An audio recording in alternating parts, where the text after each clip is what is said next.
Greetings in the name of His Imperial Majesty, Emperor Haile Selassie I, Jah Rastafari. He's ever living, He's ever faithful, He's ever sure. Now, we're coming to you live from Scarborough, Ontario, and this is ReggaeTelevisionNetwork.com, and it is the last Sabbath morning of July 2012, and as you know, I have to encourage you to read Psalms 119 just to re-energize your soul and re-energize your heart and your commitment to God, Jah Rastafari. Now, this week we are very pleased and excited to have a guest, two guests as a matter of fact. We have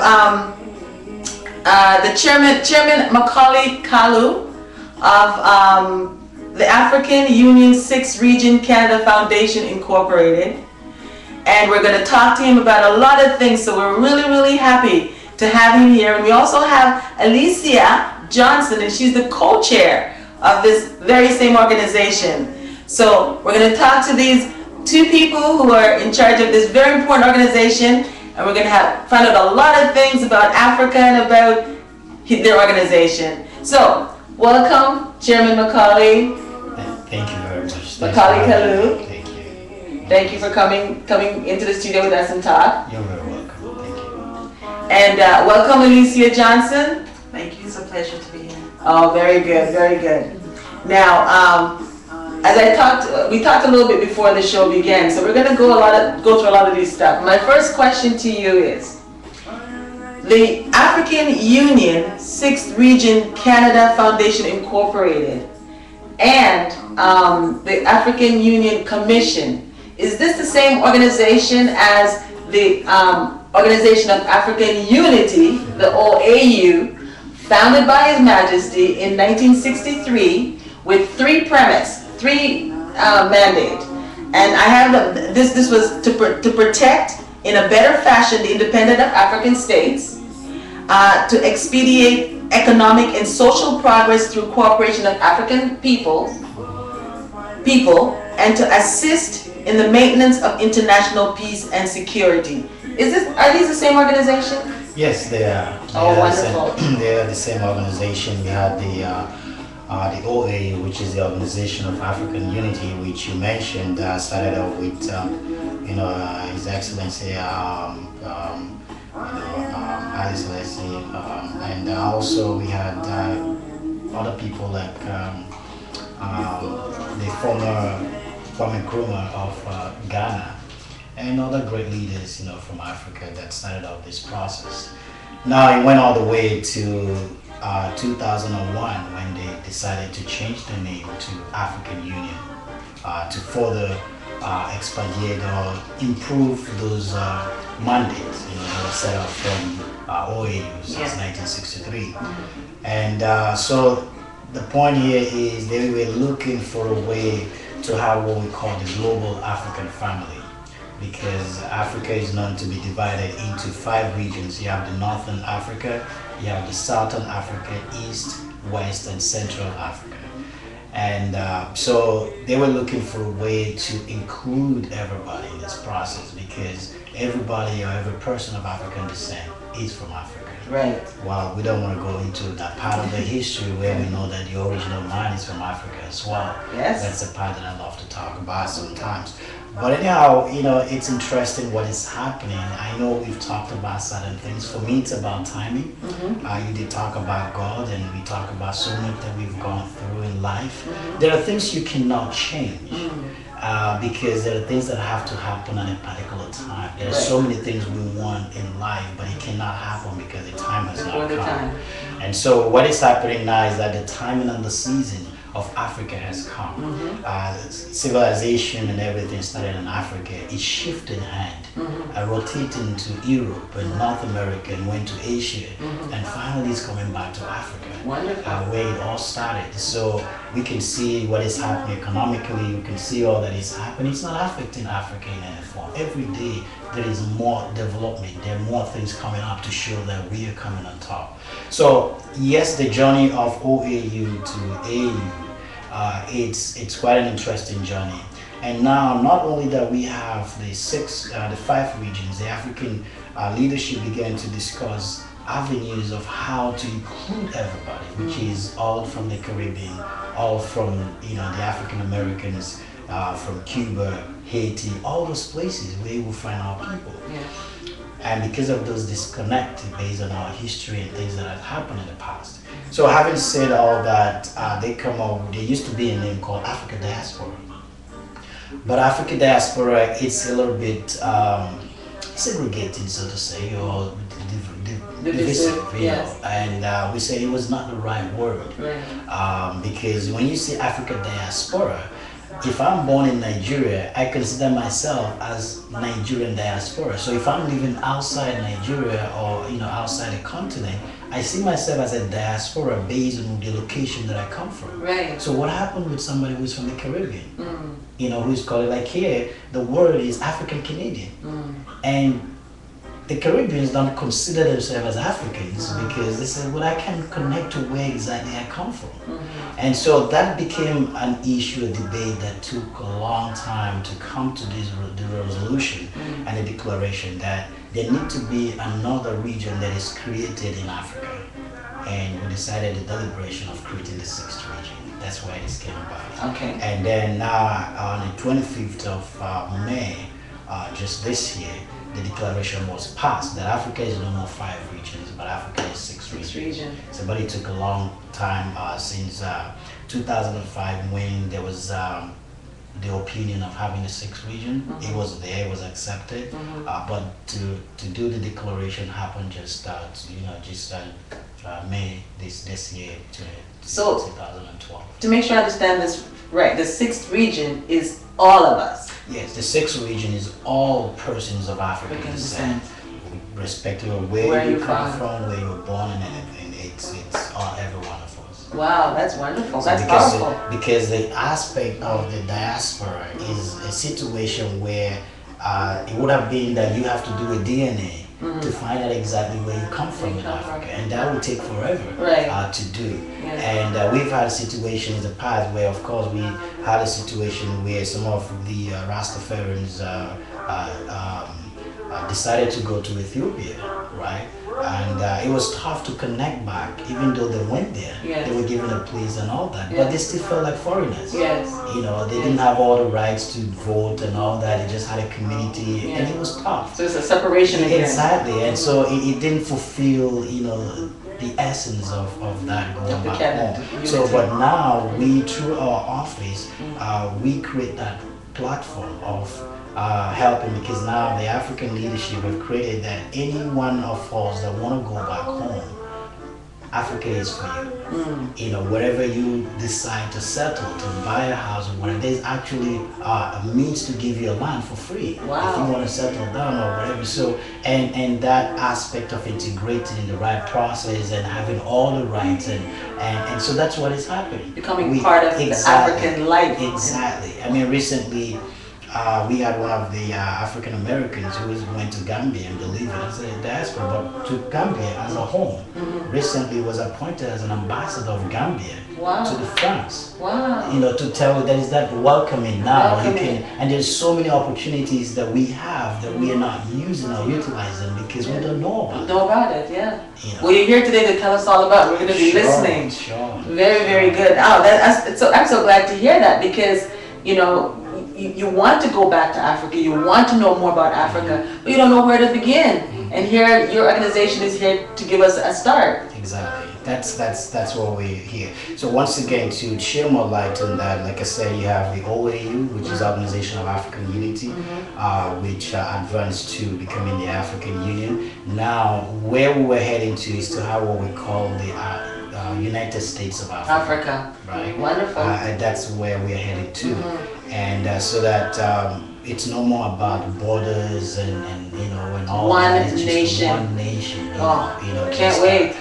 So just to have it like a central government, but just one nation that is not about different countries and leadership and all that. So that's where we are headed to. And now when you have the foundation, which I'm going to clarify because it's part of the whole process, but here we have the African Union 6th region in Canada, which is more on the political side, which has its full cover from the African Union. Okay. Okay, so we have directives from the AU and all that. Right. But the foundation also makes it easier because of project and other things that need to be done here in this country and also in Africa, Right. which is done under one of the commissions of the African Union. It's called ECOSOC, Economic Commission for Social Commission, Right. in under what we call ECOSOC in the African Union Commissions. So with this, it makes it easier to carry on the projects and so many other things that need to be done. But we have the arm that does the political aspect, negotiating or dealing with the government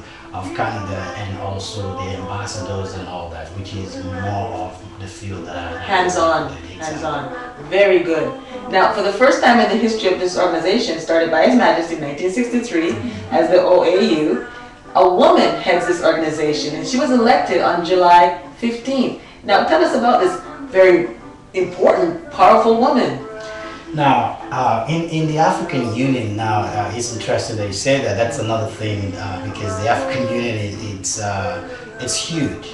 We have what we call the African Union. We have what we call the African Union Commission. Right. Okay. Okay. Now, this is a kind of two institutions in one. Right. Now, African Union is headed by heads of states. Right. So you have 54 presidents that come together, Right. which is where the whole foundation of the process lies. Now, why Because, 54 presidents? Well, there are 55 countries in Africa. Okay, 55 Okay. countries. And only one country that is not full member of Is that this. South Sudan? No, that's Morocco. South Sudan is a full Is a full member? Yeah. Oh. It used to be 53 Yes. when it was 54 countries. Right. Without Morocco. And now we have South Sudan as the 54th 54th. Okay. country. All So we have 54 countries, but Right. there are 55 countries in Africa. Right. But as full members of the constitution and the process, there are 54 countries. Okay. Yeah. Is there a reason why Morocco is not? Well, it's a little bit political Okay. because of the European interest. Okay. Morocco is very close. It has a border with Spain. Spain. And because of their interest in reaching out to Africa and so many things, it's a little bit more political. It's another topic on its own. But anyhow, they get a lot of sponsorship from Spain and all that, from European Union, so to say, and that kind of was bringing conflict to the way that African leadership want to rule themselves. Right. And so they said, well, if this would be a conflict, we better just stay out of it Okay. and all that. So they are part of the African Union in so many other things, Right. but because of the binding constitution that guides them, they are not part of that. But they still do things together and work together. So, Right. so that's what it says. So you have the African Union, which is led by the heads of states, Right. and then you have the African Union Commission, which I would call the operational institution. Right. Okay, so the commission deals with all the arms of the government. Government. Okay, so the African Union chairperson is headed by the president of Benin Republic. Okay. Okay, and so that's a rotational position that happens every year. So every year they meet together, have a summit, and they elect somebody who will lead these 54 countries that year.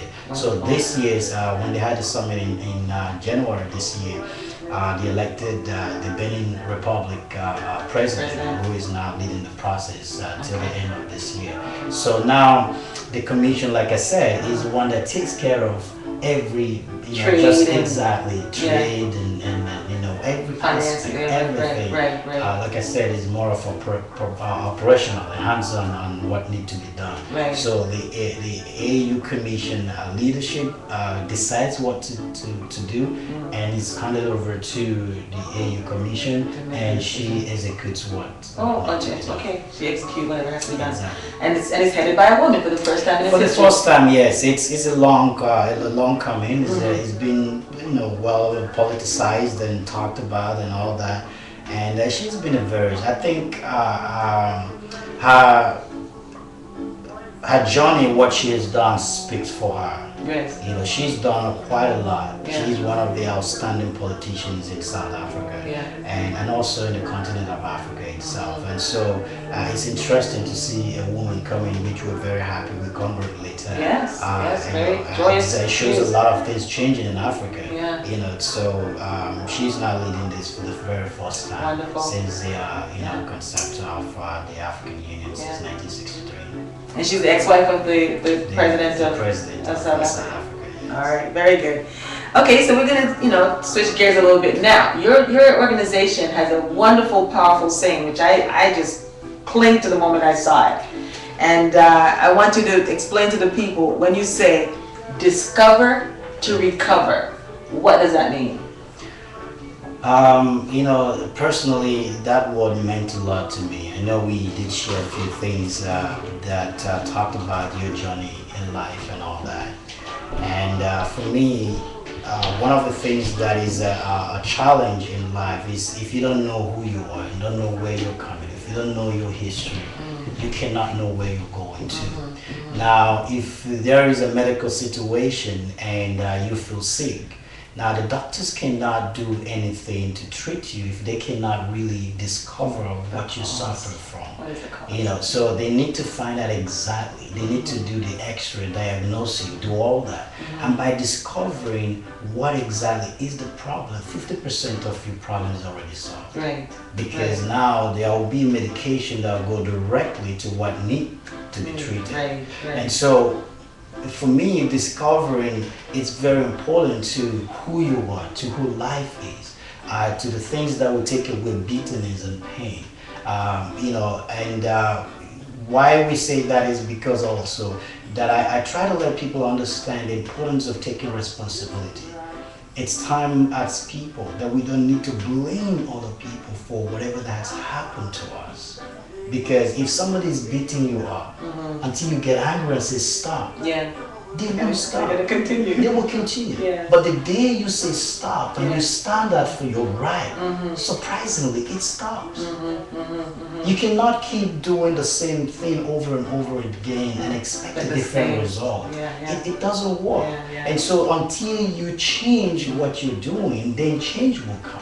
So you need to change something. So by discovering what exactly is the root of our situation, then we recover from whatever. So when exact treatment is being given to you, you find out that you're healthy. Even just knowing what you're suffering for, give it the relief. Now at least I know what is all about. And then the treatment begins to come and gradually everything changes. So discovering really leads to recovery big time in every aspect of life, in the personal life, as us black people, as a people, as a nation, as a race, it means a lot. We did allow in the past for other people to write our history, to write our story. We complain about what we read about history, but we're not writing our own history. And so how can you blame other people because they wrote story based on their own perspective, what they see, and their perception. Exactly. And so I always use that, and there's an analogy that I use all the time. I say, if I'm driving a vehicle from south to north,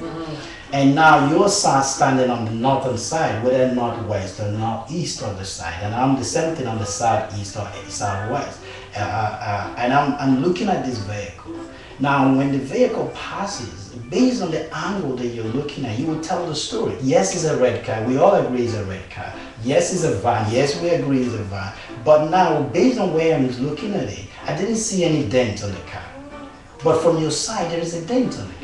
So you're saying, well, I saw this van, part of it is dented. And I'm saying, no, there's no dent. Now, you see, we have difference of opinion. But all we needed to do, if we can put it as a puzzle, I allow you to bring in the painting of what you saw. And the other one will bring in the painting, and now you allow me to bring in the painting of what. Now, we're talking about the same vehicle, but we're seeing it from different angles, but it's the same vehicle. And so at the end of the day, every one of us is saying the same thing, but based on how we see it. So we should not argue about things. We should not disagree, about things. But life is a puzzle. Bring it on the paper, put the puzzle together, and let's get the picture, clear. Wow, that sounds like the exact way to do something that you can get to a good result. Sure. Yeah. Sure. Logic and Exactly. I love discussion. I love dialogue. I love open-mindedness. It's very, very important when we are very open-minded to have a conversation.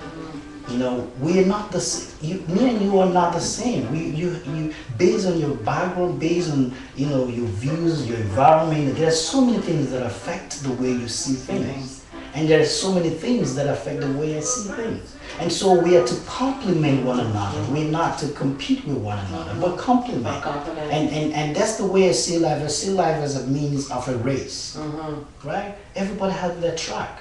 And so if you understand and respect that, if you cross the line, you'll be disqualified. Yes. So just stay put on your track and do what you're supposed to do. Do the right thing. And I do exactly. But where do you want to go? The finish line. Yes. We want to meet at the finish line. You want to get to the finish line so you can all celebrate together. Exactly. Because without you being part of that race, yes, it cannot be a race. a race. Because at the end of the day, there is somebody who can first or second or third. Yes. If you are running alone, that's not a race. How can you celebrate? Exactly. How can you celebrate? Selfish victory. And so, because we're all running together, Yes. that means there was a competition. Yes. But that competition was meaningful because we are all part of it. Wow, wonderful. Well, at this time I'm going to bring Alicia Johnson into the conversation. Now, you are the co-chair of this organization. Yes. What is your role in this? Like, as a co-chair, what do you do? Basically, I'm a support for the chair. Okay. So All right. basically, in activities and we share the responsibilities. Shared responsibilities. Share those responsibilities? Yeah, so you basically is the working arm of the chair, as the commission is the working arm for the Exactly. OAU. That's right. Oh, very good. So you're from Jamaica. Yes, I am. And how did you get hooked up with this wonderful organization? I believe it's divine. Okay. Growing up, I've always been fascinated with Africa. Like we were speaking earlier, I told you that as a young girl, we had a neighbor, and his name was Naya, and he would meet me at the veranda every morning and call me Empress. Oh, Yeah. gave you your title. Exactly. And so he started to tell me stories about kings and queens, and as I migrated to Canada, I find that I'm always interested in Africa. A lot of the people that I meet are from the continent, so I believe that it's a divine setup for a time such as this. Wow. Yes. And as a woman, to embrace Africa, it's so important because women are the backbone of the nation. That's correct. We basically carry the load. So it's really important that the women really embrace Africa. Because what happened is, women, we teach our children, we impart. Right. So once we have the vision, we're able really to impart it in the younger generation, right? Because we're nurturers, we're teachers, right? So that the message can go forth, so that our young people, our young women and our young men that are coming up, they have a sense of who they are, so that as they're growing, they can set the bar much higher. Right, being able to connect with the continent. For sure, that's so important. Yes. So connection and becoming a part of and feeling the pride, of who you are and who you want to be. That's correct. Yeah. And it's so important also, I believe, for every person of African descent living outside of the continent, or has never been to the continent, to make that pilgrimage. For me, in 2003, was my first time to the continent, to Nigeria at the time. But since then, you're drawn, because when you go to the continent, you feel connected. You see the people that are like yourself, like could be your brother or a sister, and so it makes you want to have further exploration, more understanding, to just really get in touch with who am I really, and how do I fit in? So it becomes a part of your journey. Wow. Wow, that's so powerful. It's really important to become to continue the journey. That's right. As I said, a few weeks ago on our show, I mentioned the fact that I discovered that slavery was not a destination, it was a journey. You see? And so, because we're here now, it doesn't mean that we stop here. it means that we have to continue the journey. That's right. So you are continuing the journey through your discovery of Africa. That's right. That's right. And you know, another thing that helps us to discover the journey, and you may have discovered this as well, is that to be creative, to really use your mind, to visualize and to see is really important. And the Rasta man who gave you that visual stimulation so young, right, got you on your journey. Exactly, and I believe that it's everyone's responsibility, right? Because it starts with a seed. By sowing that seed and nurturing that seed, that seed grows. So for young people, that their minds begin to open, their creativity, they start to dream, right? Everything begins with a dream, right? And so this is the result of a seed being sown, right, of a word being spoken, right? And so as I grew up, that was nurtured, and it was celebrated also, because in my family, right, there was that support also for this quest.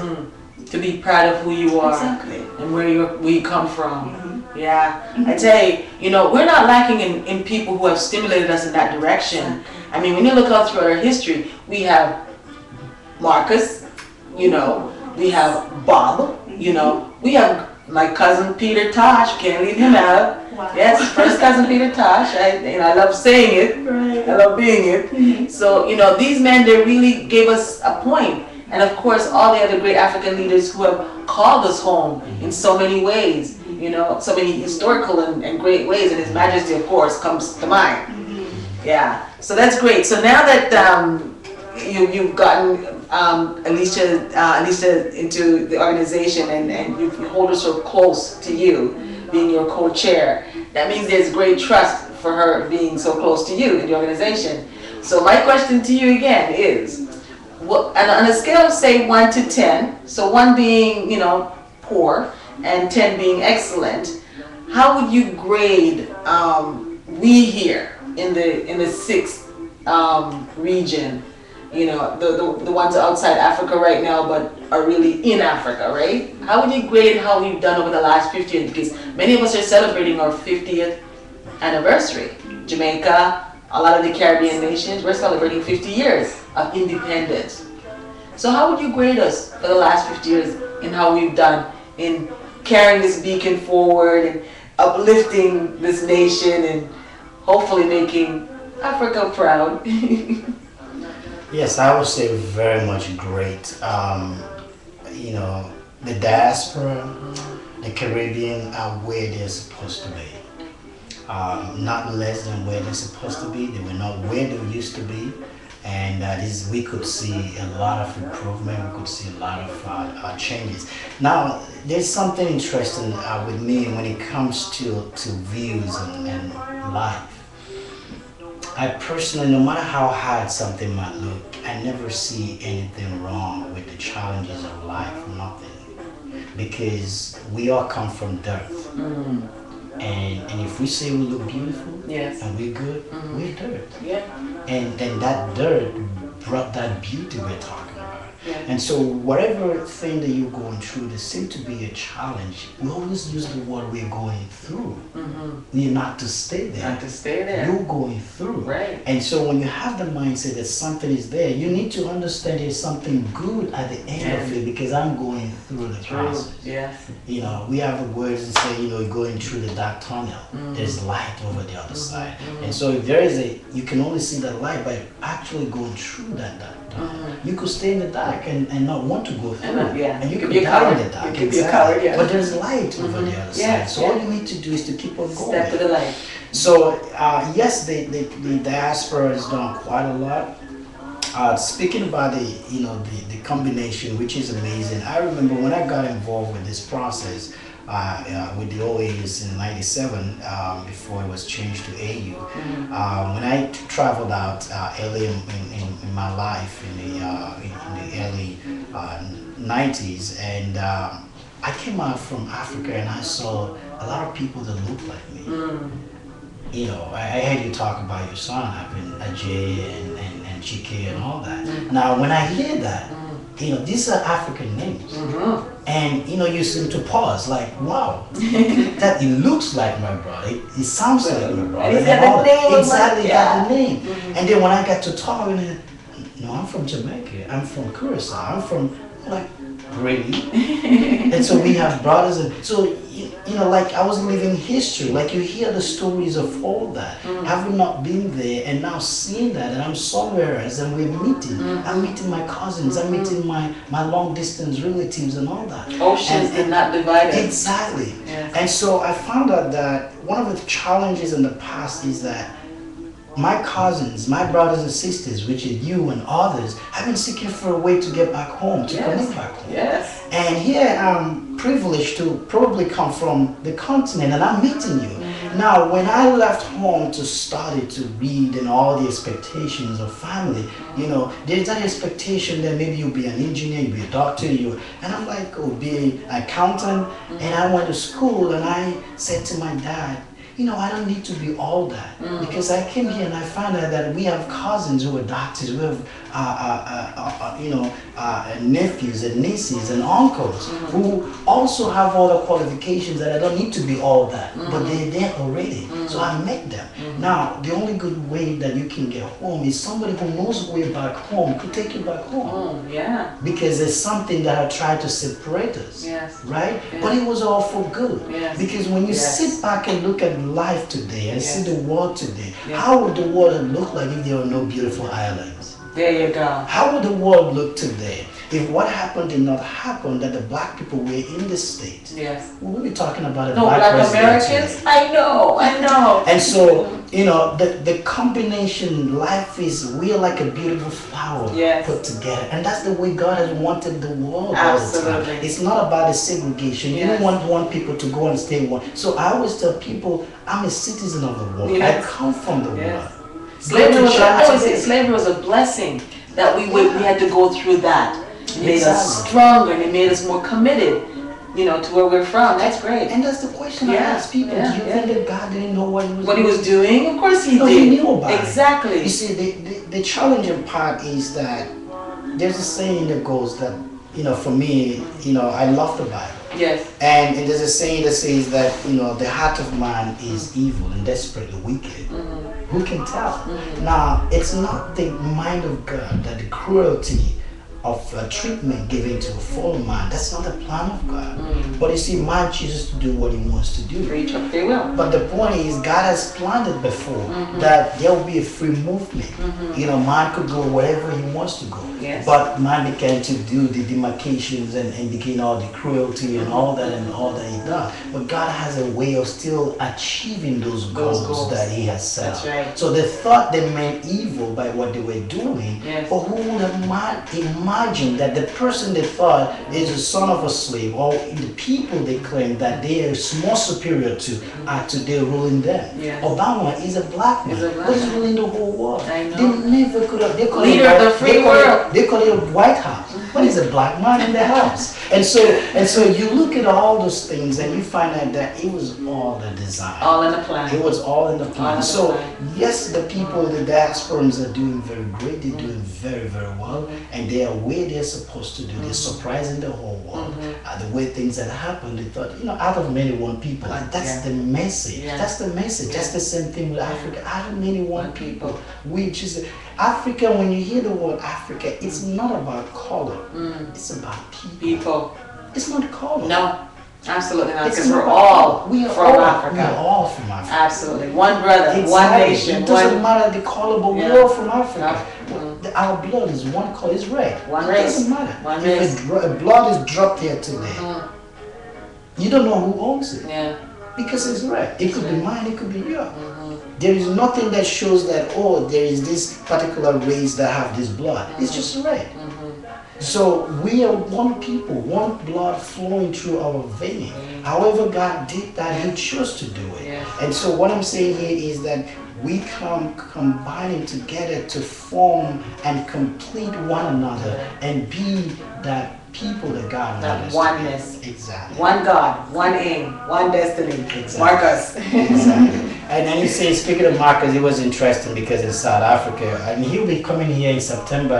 Julius Gavin, the son of Marcus Gavin, oh, really? He'll be here September 21st and 22nd. We were with him in South Africa, and you know, he was the keynote speaker at the summit in South Africa, where we had the declaration of the sixth region. So he was a keynote speaker. Now the summit, what happened in South Africa from May 17th to 25th was the first of its kind, the first time that the people from the continent and the people from the diaspora came together for the first time. Wow. So what that means that we have the leaders of all the 54 countries of Africa, and you have all the leaders from all the Caribbean states, wow. from Brazil, wow. from Cuba, wow. from Haiti, all this, the leadership of all these countries came together. And they came together to deal with whatever is the issues of the past. To say, let the past be the past. Let's not allow other people to divide us with policies and politics and rules and religion and all that. Yes. Let us allow ourselves to decide for ourselves what we want and how we want to move forward. Well, that's wonderful. And so that was the first time that ever happened. And it was amazing to see that family come together again. Wow. It was awesome. You know, the deliberation was peaceful and understanding, and it was ended with a lovely party and with dancing and celebration. You know, with Ivan Shaka Shaka, you know, singing and all that. It was great. And so right now we see ourselves as one family, and every plan that we are having now is to say, now, you know, following the process, which is just to let people know what is coming. One of the plans that we're doing is what between now and next year is what we call homecoming. Diaspora homecoming. And so we're planning that all the people from the diaspora, which is the sixth region, will have the privilege to go and visit all the other 5 regions. Wow. And so all of Africa. All of Africa. Oh, I want to be among that one. And so yes, it's open for everybody. And so you see the process is very wide open, starting from all our politicians, from our black senators to their MPs, our MPPs, our mayors, and to everybody. Everybody, professional, single, whatever, youth, everybody. It's a plan that we have to go to Africa and give them what we have. Now, this is interesting. To tell you what happened is that in the past, the Western world, the way they call Africa the third world, just as they call the Caribbean. Oh yeah, yeah. They call themselves the first world. And where we live, we're third. You know, now look at that. It's interesting. I'm living in Canada, where they call the first world. Gone to school with them, done everything, living, walking here, and they're calling where I come from third world. Okay, how do I change that? Being that I'm living on the first world.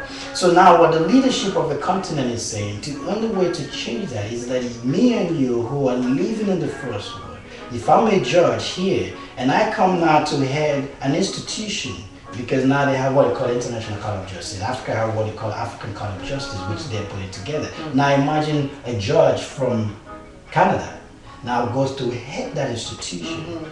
You can point finger and say, oh, he's from the third world. There's corruption or whatever. He's in the first world. He's coming from the first world. So what are you going to say again? And so they're saying, you that are in the so-called first world, come back home. And take care of things. Must contribute. Must. Absolutely. So it's amazing what is happening, that there's no room again to point fingers to say that we're not where we're supposed to be. Because we have the people. We have the people. So the diaspora is welcome back home. There's now an agreement we have with World Bank that they cannot do anything in Africa with a project or contract without first looking into our database first. Which is one of the things we're telling people, send us a CV, send us whatever, because that goes with agreement with UN, with World Bank and all that. Because we say, you cannot say you're going to a particular place in Africa and then you have to pay somebody to translate or somebody to teach you the language, which of course you don't speak, and you're going to my place where I am qualified to go and do that project, but you have to spend extra money to let somebody teach you my language because you must be you. So they should contact you who know to do it. Exactly. That's great. That sounds like a way to control things. put things back into the hands of the African, because it's been out of our control for a long time. So this is a good way to put it back in. So we're saying it's not about shouting and complaining, it's about dialogue. Have you done what you're supposed to do? Have you put things procedure right? Exactly. Right. Do your part. That's right. And then other things. For example, we had a situation, I mean, we've met some of his presidents and ambassadors, and we speak with them. We say, why do you take all this money and like a loan? Like last time in November, the president, the late president of Ghana, came here. He just passed away. And he received $2 billion, as something from the CCC, the Canadian corporation, gave to Ghanaian government. And we were saying, why will he receive this money? Because they're coming in to stay 5-7 years, to do their mining and take care of oil and all those things. And for 7 years for $2 billion. Please. And I'm like, if you have to scoop just one that's their budget. oil, that's their budget for maybe a few months. But you see, the interesting thing here is that governments don't have money, individuals have money. The governments need money to do what they have to do. So they do the bidding of the individuals? The point is that, governments need money Yes. to be able to pay the services of the process. I mean, it's more political. If you want to get into what advice, it's more to that. But the point here is that me and you cannot keep saying, oh, don't do that anymore. Why should you do that? When I am not providing anything, I say to people, don't criticize a process. If you're not contributing. If you don't have anything contrary to what you're criticizing. If you have something different to come up with something. Come up with something. Yes. Life is about problem and solution. So what you're saying don't tell me this is not good. Yeah. Okay, I accept. But what is the good thing that we have to do? Yeah. So what you're saying is that we have to do more from this side. Exactly. Okay, I agree. Absolutely. So we've come up with what we call a private equity firm now, where people can invest money together. Now I can have money and say, okay, there's a project going on, mining or whatever in Africa. Now I can say, I can give you $2 million to take care of that. Not allowing the West or China and all those people to come and take hold of all that. Now money talks. So you need to have money. And so we've broken it down to say, with $1. Now the people in the diaspora, the 6 regions, we have an estimate of about 500 million people. Right? So imagine 500 million people putting $1 each. That's 500 million. So you don't have to be a millionaire, you don't have to be rich. Exactly. All you have to have is the intention. Exactly. So contribute a $5, contribute the $10, it adds up and it can work miracles. And that's what is bringing us to the event we're having in August 4th. To say just come. There are issues in Africa. We might not solve all of them one time, but shows what you can do. Your $10 can do something. It can feed a child. It could do something. Absolutely. Just come and do what you can. Okay, well, so that brings me back to my next question now. What does a voting member in the AU mean? What does being a voting member? Do you get to vote in an election in Africa? Do you get to vote in the leader in the organization? What does a voting member mean? Well, there's even more interesting thing beyond that. Actually, we're part of a declaration that happened in May 25th. At the now African Union have decided there's going to be what we call the African Union passport. So it's bringing us to that unity we're talking about. That me and you can have a passport for Africa. For Africa. Wow. That you're free to get. I'm free to get. That you can travel to all the 54 countries. You don't need a visa. You are just an African. Okay. Nobody's gonna look when at does that come into? When does that come? I know it's a hurry up. Exactly. And so that's even more interesting. Now, what happened is that being the fact that we have the 5 regions and now the 6 regions have been included in the process. So now they're opening the doors to all the positions and the political seats and other seats in the continent. Now the first thing they did once they did the declaration, you have the African Parliament, the Pan-African Parliament, which is the parliamentarians in the continent, which is made up of these different countries from the regions. So now we're the 6th region, which is like a country outside the continent. We are part of the continent. Now we have access to appoint a member of parliament to be part of this Pan-African Parliament, which is the first time a diaspora is going to sit on that seat. So recently we've just appointed Senator Meredith to take that role. This is the first time that position is occupied by a diaspora. So things are changing. So what is happening now is that there are 20 seats that are given to the diaspora within the assembly, the what we call the ECOSOC assembly in the AU Commission. And so this 20 seat is for us to occupy all over the world. So North America is to provide about, I think about 6 people. Europe is to provide about 6 people as well. And you have Central and South America, the Caribbean, to provide the rest of the numbers to make it 20. And so we have 20 seats that are provided for us in the AU. So they're not just saying it that it's been created, but they're saying that now you can vote, because if you have those representatives sitting on that, then they can vote on our behalf. They have clout. Exactly. They have a say. Now, one of the things that brought the changes in what brought all this deliberation is that there's all the time that being in the diaspora, we are called on, oh, there's this need, come and do this, come and help, give money. There's the remittance, we send money. When you hear something, you make donations and all that. And sometimes there's no accountability. And we ask questions, or we say, oh, the leadership are corrupt or whatever. How are you spending this money? And so, important to know. Exactly. And so we got to a point where we said, these things are going to stop, because there's nobody to hold responsible. I mean, we're in the diaspora, you are the leadership. We cannot meet this leadership or the president because we're not president. So we can't sit down with you to deliberate, to say, this is what we think on how you should spend the money we're sending.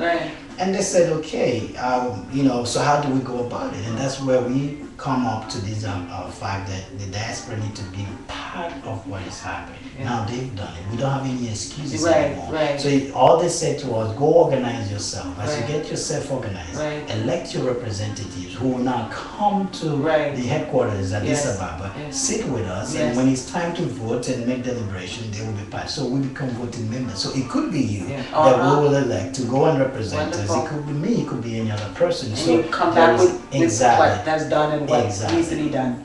Oh, well, that's terrific. I applaud that, because I love to see things in a logical and sensible fashion that moves people ahead. And certainly that sounds to me that is going in the right direction. Well, before we leave your website, and well, not really. I'm gonna take a little bit of issue, as I said, because when I checked it out, I saw you had great people there. You had a lot of great names who have done well for the nation, who has been stalwarts in their field of everything. And then I came to His Majesty, where he had his little picture there and his little saying, and you had mentioned that he was apparently killed, right? And as a Rasta, I can tell you, nobody can kill His Majesty. Nobody can kill Jah. So I just think that shouldn't be something that's out there. I mean, it's your website, I'm not gonna tell you that. But I just think, because if you can prove to me where he is lying in a grave somewhere, or give me a picture of him in his coffin, or whatever it is that dead people happens to do, then maybe, I might even give you an eye. But you can't, I don't know about saying it without having that proof to say he's dead. Because you see, we know he's God, and we feel that way. So we can't say our God died. So I'm just making that issue with you, all right? Okay. Now, you have some great quotes on your website, which I absolutely adored, and I thought I'd have you discuss this a little bit with our audience before we go to the event that's happening on Saturday, next Saturday, right? Okay. Now, the first one was The Miseducation of the Negro. That's a book by Dr. Carter G. Goodson. So just give us a little snapshot of what that book is about and why it's important that you put it up on your website. It's more about people understanding who they are. This book was trying to share, just like talking about Discover to Recover. He wrote a little bit about, knowing who you are, to be able to, there's a lot of great books, but, he got a great insight about, our people. It's like you're reading, you're laughing, like you're reading yourself in the book. Okay, if I know this, there's certain things I shouldn't be complaining about, talking about it, And so it was a great a book that, we encourage people to look into it, to read, and that will help you to understand yourself a little bit more. And and see that that helped him. Not that he's writing for you, but he's writing based on what he found out about himself. What helped him. Exactly, and that helped him, and he put it in words, you know, that, which is what we encourage everybody. If I ask you now, there's a lot about your story, there's a lot you've gone through, but imagine somebody reading that. That's your story. Seeing yourself on the page. And all the things that happen, those things happen to become who you are. Stronger. And you just mentioned, you know, what you do, which I'm very proud of you. But it started since how many years ago? But you kept on. You didn't let that go away. Right. You know, but something kept on telling you had to do this. And here we are today. Who believe that I'll be here sitting here talking with you? That timing. Right? And so that was all part of what the book is all about. Most of the book that we have there, it's something to encourage people to say these are all people like me and you who didn't make excuses about life, but they had views, different parts of life. They did their jobs. Exactly. So just look into that and encourage yourself.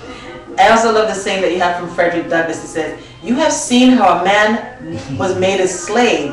You shall see how a slave was made a man." Exactly. So that sounds like recovery. Exactly. And I put that because of especially the story of Obama. You know, that they didn't see him as a man. They see black people as slaves. That was the concept. That was the idea. But now they call him Mr. President. But now he's not a slave. They don't call him Mr. Slave. They call him Mr. President.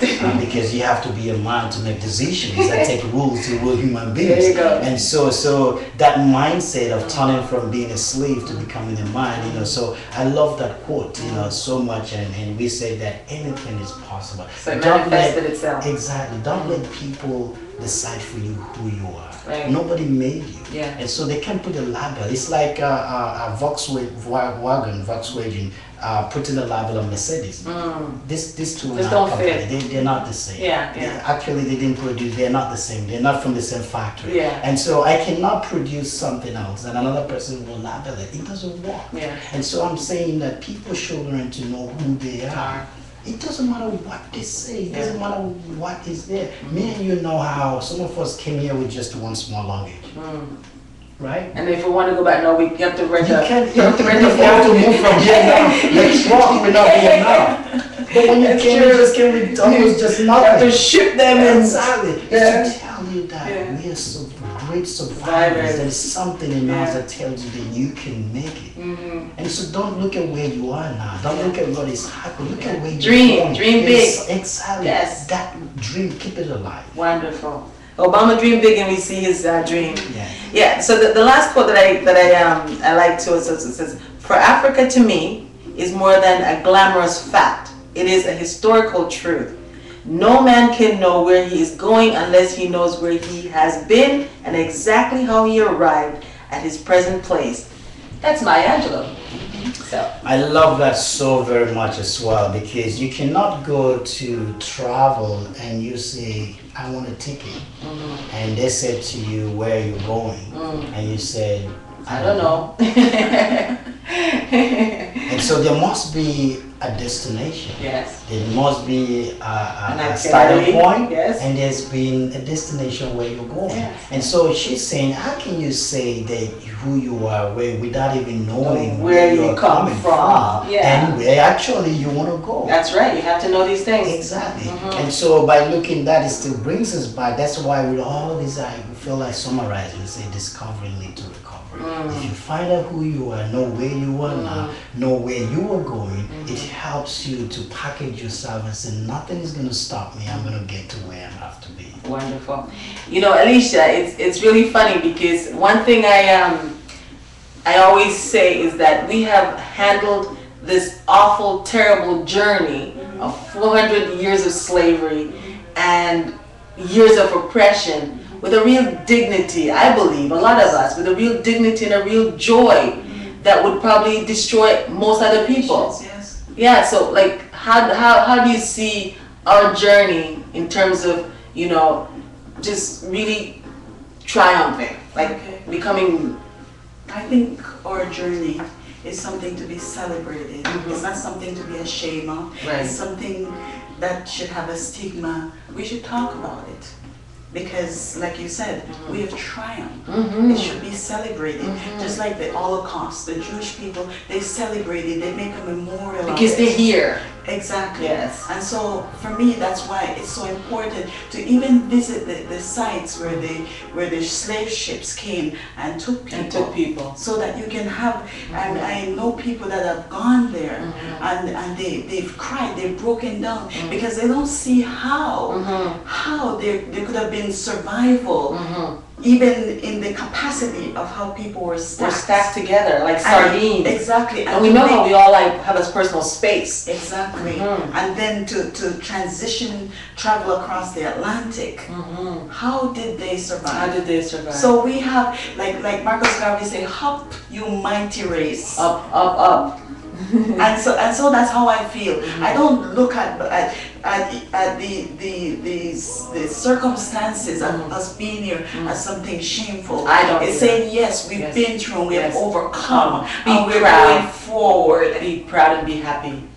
And even some, like you touch on something about Peter Tosh. I mean, when they were singing Bob Marley and Peter, they were actually prophesying. Yes. As to things that it's gonna happen. To come. Exactly. Yes. And at this moment in time, we're seeing the reality of those dreams. There's a manifestation of things that have been spoken long time ago. And in our generation, I'm excited as, someone that was born in Jamaica. We're celebrating our 50th. We have triumph. It's all about triumph, right? Trinidad also. And as a matter of fact, some of the nations in Africa, like Rwanda, Uganda, Ghana, exactly, they're all celebrating at this time. Yes. So I don't see that something that, to be ashamed of, but once again, something to be celebrated and to teach our children again, because it's important to know from whence we came, so that there can be that pride, that they can aspire. I think that's what's lacking from the young people today. They don't know they're ashamed. They don't know they should be proud. They don't know they should be happy. So they're sad and they're feeling ashamed and they're feeling defeated. And there's no reason for that, because we have all the reason to celebrate and be proud. That's right. And we're going to have greater reason to be celebratory and to be proud. That's right. Oh, that's wonderful. And of course, you have an event coming up, and we're going to talk about that event now, because now promotion and your organization, the AU, is putting together a fund and awareness event for AIDS and for orphanage crisis throughout Africa. And that's coming up on Saturday, August the 4th at the El Macombo. And now, tell us about putting this event together and what you hope to get from putting this event together. It's interesting that you asked that and you brought it up. Tony, it's a great example of what we're talking about, of change. When he had about the organization, which is a divine way that we met, very interesting, funny way that we met. And he came to the office. He said, I've been thinking about Africa. You're talking about Tani Meadows? Yes, okay. Tani Meadows. I call him Tony. So, Tani, he came and... He's also my cousin. Yeah. On both sides. Wow. That's interesting. And so, we had a conversation, just a sit-down conversation, and he poured his heart to me of what he want to see, and he asked me, what is the key things that you want to see happen? What is the things, where can we start? And I said, we start from where you can start. That's what we want to encourage people. It's not about what I want, it's what can you do. If I ask you for help, you can only give help based on what you can. What you can do. It doesn't matter what I'm going through. Right. You might want to solve all my problems, right, but you can only do what you can do. Right. And so after talking about all the challenges that are in Africa, and Tony said to me, I'm a musician, I'm a Rasta, I love singing. We have a reggae group, a band, and I have all the people that I know. So as musicians, where do we fit in?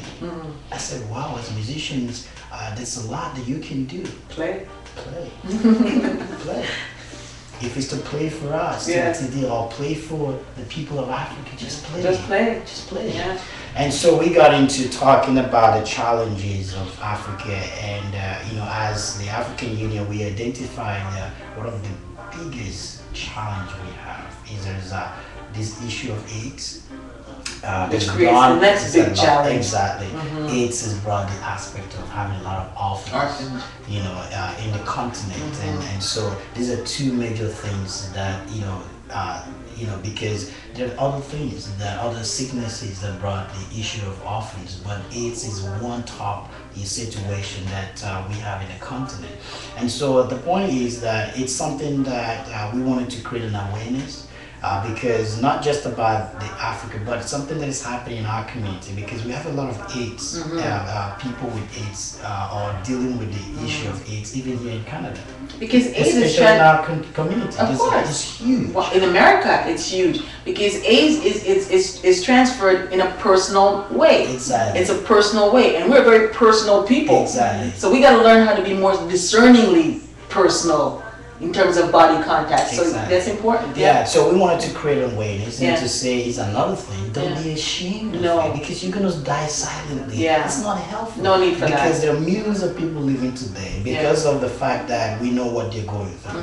There are medications that are help, there are so many things that help them to still fulfill their mission before they have to pass on. Look at Magic Johnson. Exactly, it's still there. Yeah. And so we have a lot of people like that. And say, let's talk about it. Yeah. Let's talk about Open it up. Exactly. Open Let's it up. talk about it here. Let's talk about it, in the continent. Let's everywhere. talk about it everywhere. Yeah. And let's see what we can do. So it's gonna be there's gonna be an open forum. Yes, we'll have the music, but I didn't bring in some experts as well who are dealing with the issue of AIDS even here in Canada, in our community, to talk about numbers, to talk about what's going on, to give people that hope and encouragement, to say, come on, don't be silent, and be an ambassador. Even if you are part of whatever is going on, be an ambassador to help other people.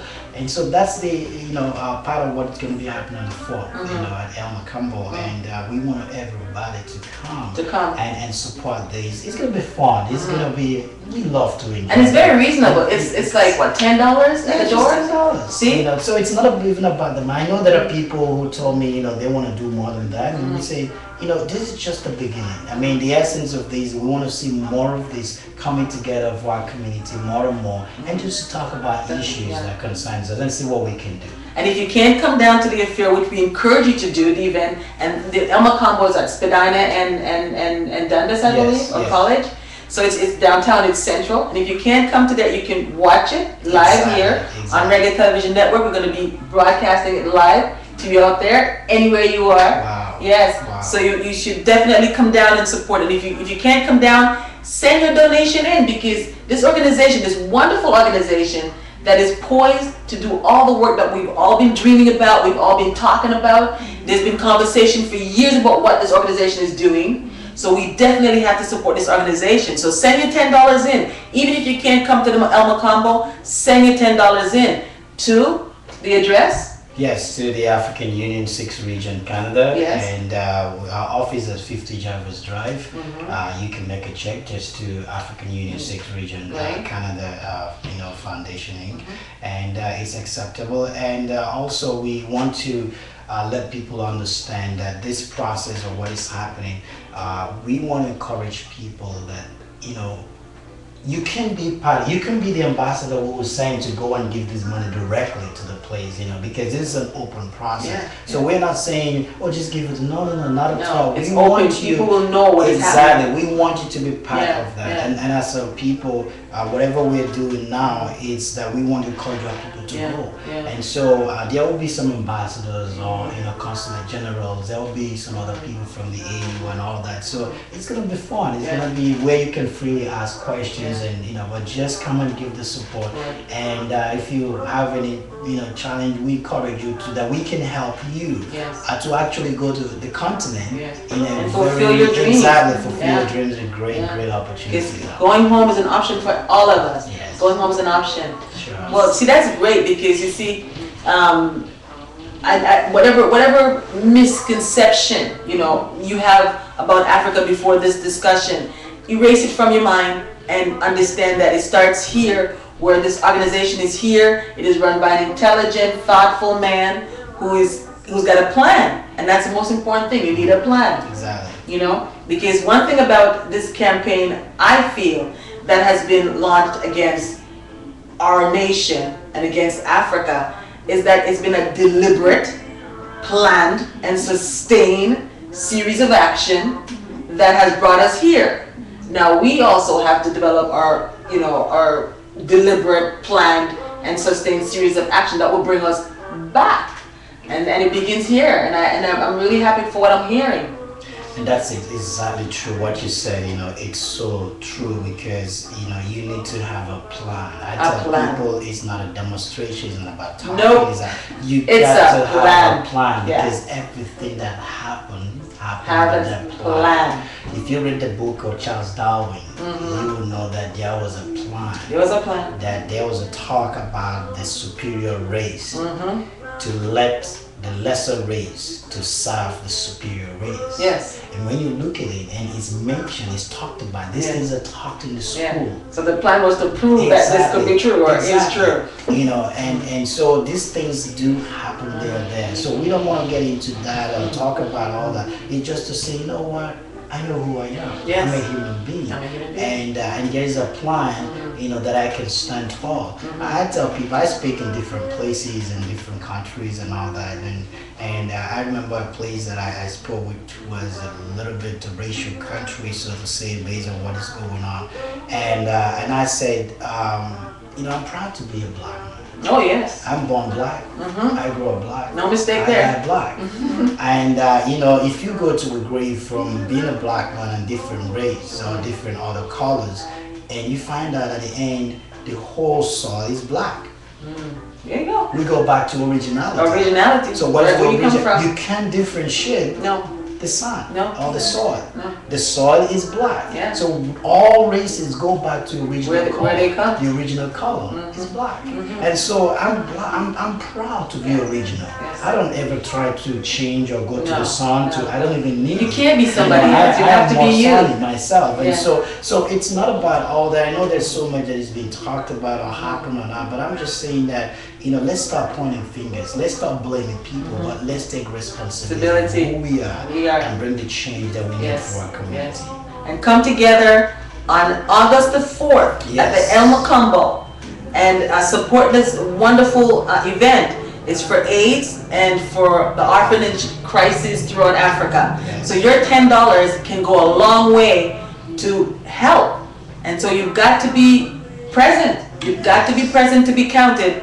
So no longer this straggling along and not doing what you have to do. $10 is not a lot. And I think all of us can definitely meet that little challenge. Yes. Yeah. Well, that's great, because also I was looking at all the people who are going to be there. Now, you also have another stipulation for the people who come, and that is they're supposed to bring some canned goods to help feed the hungry as well? Whatever that you can bring. You know, that's why I'm saying there is no excuse, you know, where you say, well, I don't have money, or I don't have that, you know, they're everything, just whatever you think you can. So we're not putting any law restrictions or demands. Exactly. You know, it still brings back just to do your part. Exactly what I spoke with Tanya about, and I said, you know, whatever you can do. You can do. You know, I gave him the whole picture. And I said, whatever you can do. And he found out where he's comfortable, you know, to which I so much appreciate, you know, what he's doing. I mean, he's done a lot. I've been called by so many radio stations and so many places just talking about this process, and so I'm very amazed with how far he has gone with this process. Yeah, because he made sure I got one of these flies into my hand and make sure I know what's happening, and make sure I got you here on the show to talk to you, which was my pleasure and a privilege, you know, to really get to know this. So I say to the people, you've got to come out and support this. You've got great organization and a great plan, and this is part of it. Great artists, you know, got great names, you know, like Jackie James is gonna be there, Kay Morris, you know. You know, and it's MC by Patrick Roots. Wow. Whom I know a long time, who's a popular DJ here in town. Yes, and so many other DJs will be there as well. So You know, I mean, Tanya has done a great job, and if we can have more Tanyas like that, I mean, if one man can really do this, you know, you can imagine what 10 can do, exactly, 100 can do. So that's what we're saying. You just come up in whatever, just like you do what you can do. You know, you're saying, you know, this is where I can come in. You know, I have this program. We can reach the people. Exactly. Let's do it. Let's talk. The same thing. I got some of the radio hosts, you know, calling me and say, well, we heard about it. This is how we can do it. You know, it's always so. It's amazing to see that if we can just understand what it means to run on our track, you know, we'll get to the goal. Our track is pretty. It's pretty interesting and very fascinating. Exactly. You know, and behind us we've got trailblazers who've left us so many markers of excellence that we can be proud of. You know, just by looking behind us. Exactly. Let's not drop the baton. You know, you're disqualified when you drop it, so we just can. It's like a relay. Exactly. You just have to pass it on. Yeah. Something has been passed on to us, and for me, I said I'm not gonna let it drop. No, I'm not gonna let it drop. Yeah. I'm gonna make sure that, you know, the rules are there, that I make sure that I pass it on very well. Commit yourself. Exactly. And so we have a lot to share with our young people. By engaging them, you know, we have programs that are coming up, exchange programs. We've been part of so many other organizations that have taken some of our youth to Africa, and the story is just amazing. They come back with a lot of, you know, I mean, you don't need to say anything to them. Just take them to Africa and come back. That's it. That's it. All your lectures will finish. They see their place. You just don't need to do nothing. They see their place. Just take them to Africa and let them see things themselves, and that's it. You know, it reminds me so much of when I turned 20, and I've been here since I was 12 years old, and I was a little bit I don't know, unsteady as to where to go, what to do, and my mother, a very wise woman, said, you know what, come on, I'm taking you home, because this will be the first time I'll be going back to Jamaica after we left. And so, you know, she took me home, and I was there maybe 5-6 hours before I felt, I'm home. And by the next 2 days, I remembered who I was when I was home. And then by the time I got back here, I knew exactly that I had to find myself back into school, because I'd finished high school, I didn't know what to do, and I was kind of, I got myself back into school, and that was my journey to now. You know, just going home and getting a bit refocused, and knowing that I was lucky to have been taken out of Jamaica, given this opportunity, and I'm not to waste it.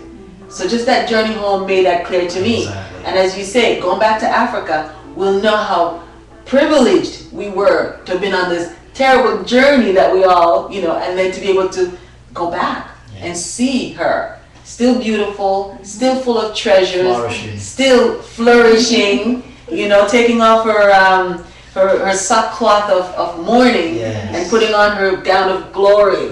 Oh yes, I can see her coming. Oh, this is wonderful. Now, Elise, yes, talk to the women, talk to black women out there. Tell them how to be.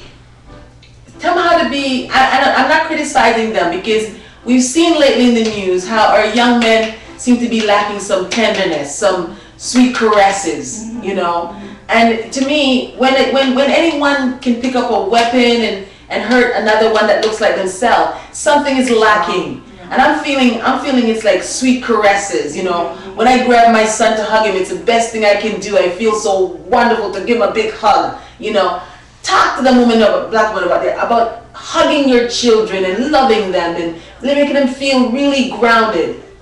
It's important that you said that, because just recently we were discussing the power of touch. If you notice babies that are premature, they encourage the mother, the father to spend time at the incubator and just to touch them. And they, like you said, about the light and the warmth, right? Some of our young men, sometimes I see them, and the fact that I was brought up in Jamaica, and of course going to the continent also, we realize that there's something that is missing here, that there's a disconnect. They look angry. Exactly. Sometimes you say good morning to them, and they don't feel like you're speaking to them. Sometimes they look around. Or don't even answer. But you're addressing them. Yes. So I think sometimes the disconnect. Sometimes parents have to work and they're left alone or something. But mothers, aunts, it's a community that raises children. When I had aunts that I didn't know that we were not related, but they're auntie, and they could spank you, they could discipline you in your growing up. So it's a community thing. We need to bring back the sense of community, because we see that our children are lacking behind. We see that they're getting involved, they're disconnected, they don't respect the elders. The elders is such an important aspect of in our community, in our family, in our upbringing, right? So those things need to come back, and I believe that women are entrusted with this. And even in our relation to our men has to be celebrated, so that children, they see this and they have an understanding. Because sometimes some people might say, oh, you're so humble or whatever, but there are people that are in my life that I knew as a child growing up, that they have authority over me. I listen to the way my grandmother speaks to even her sons. Sometimes she doesn't call them by name, she called them brother so and so, right? So it's deeper. Exactly. So we have to start to celebrate. We have to get things back in order. You know, as much as we're women and we're independent, we also have to uphold our men, so that society, where we place them, is where society, where other people is going to place them. And if you do not respect the head, there's no way you're going to respect the woman, there's no way you're going to respect the children. So we have to bring those things back. That is who we are. That is what has preserved us up until now. We don't need to go away from it, but we need to harness it, celebrate it, and bring it back and make it an important mechanism in our lives. Right. Oh, that I couldn't have said that better. We've got to celebrate our men. We have to. Yeah, I really truly believe that we black women. Even the Bible says that honor your mother and your father. That what is happening to our young people? I know. Their days are being cut short. Because they're not following that first principle. It's a promise, father. Yes, it's one of the promises that your days may be long. So why is it that our young people, why is it that mothers and fathers are buried? That was on earth. As a matter of fact, it's not right, it's a curse. It's a curse. It's true. I truly believe that. Because the whole thing is that honor your mother and your father so your days may be long. So women, honor your men that your children may honor their fathers. So that even the blessing from the father that is supposed to go to the children is no longer, it's cut short. So see, there you go. So we've got so many aspects of our nation to fix. We've got to have the relationship aspect. We've got the financial aspect. We got the spiritual aspect. We got the physical aspect. We got so much, but we can get on it. We can get on this journey right now. We don't have to wait much longer because you two are here and we're talking about it, and it's a wonderful discussion. Well, that is really terrific. So.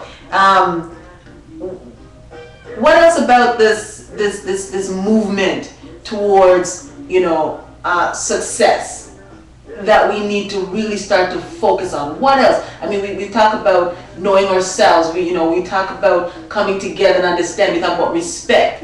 But I truly feel that one part of this movement that's missing is that one God aim. Because we have the one destiny. We know that we have to get right. We have to go back to Africa.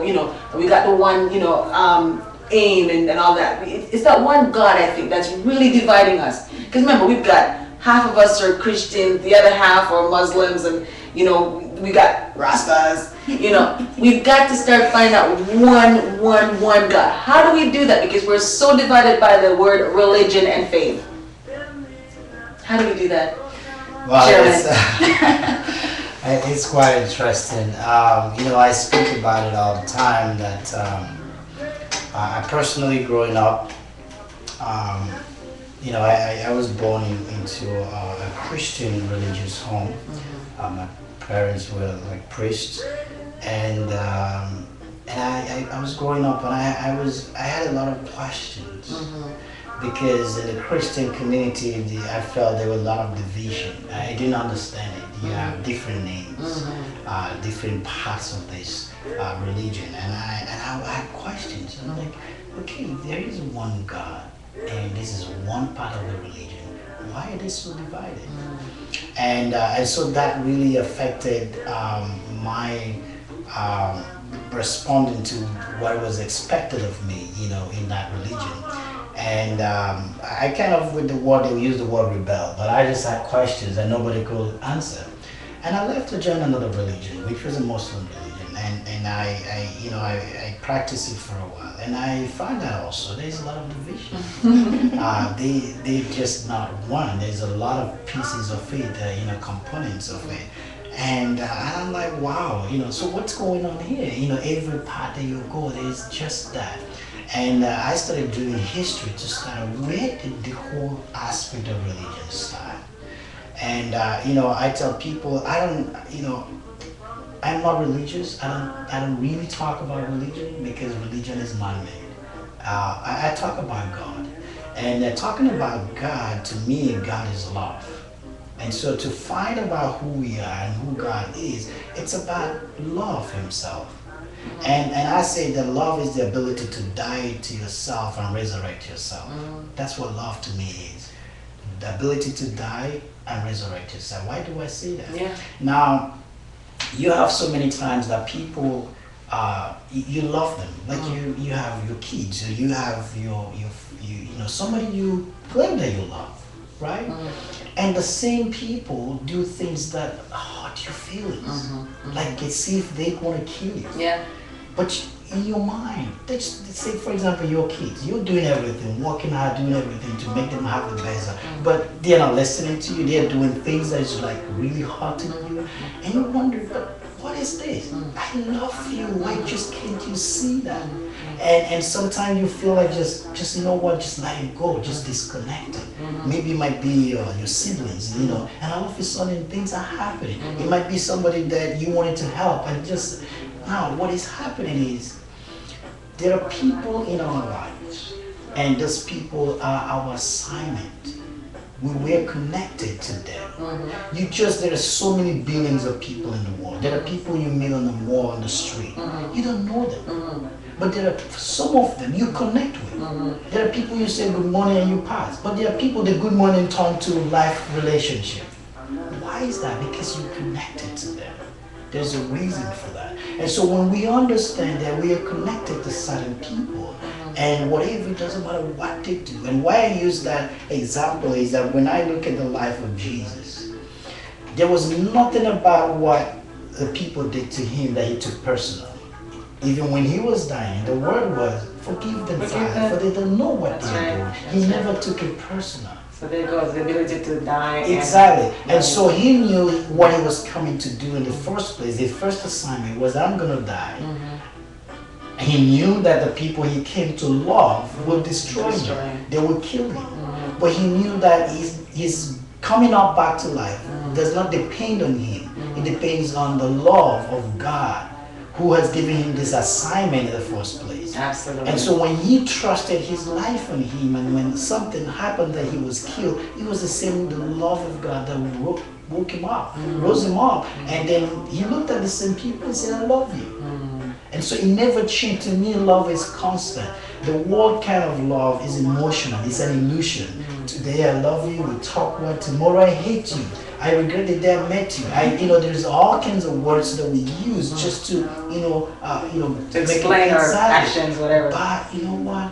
You are my assignment. Yeah. I'm your assignment. And we, some of us tell the story about Joseph, right? It was the same people that want to destroy him, his brothers, his siblings. But they were his assignment. So imagine that God has placed him in the place that he was in Egypt, and his brothers came back, and he didn't understand that he was to preserve, just as we are to preserve the nation, our people, the black race. Yes. And some of us, instead of understanding that we have to preserve it, we want to destroy it more. But it's to preserve. We're on assignment.